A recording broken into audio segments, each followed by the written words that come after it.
अस्सलाम वालेकुम। सीखो उर्दू में आज के अल्फाज हैं रंजिश, पिंदारे मोहब्बत और गिरिया।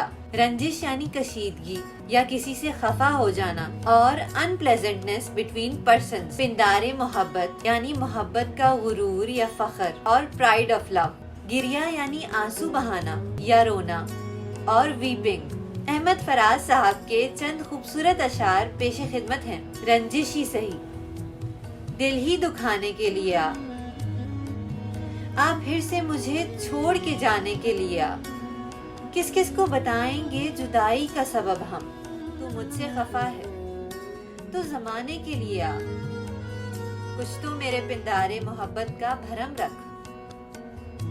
तू भी तो कभी मुझको मनाने के लिए एक उम्र से हूँ लज्जते गिरिया से भी महरूम। ए राहते जान मुझको रुलाने के लिए अब तक दिले खुशफहम को तुझसे हैं उम्मीदें। ये आखिरी शमे भी बुझाने के लिए आप फिर से मुझे छोड़ के जाने के लिए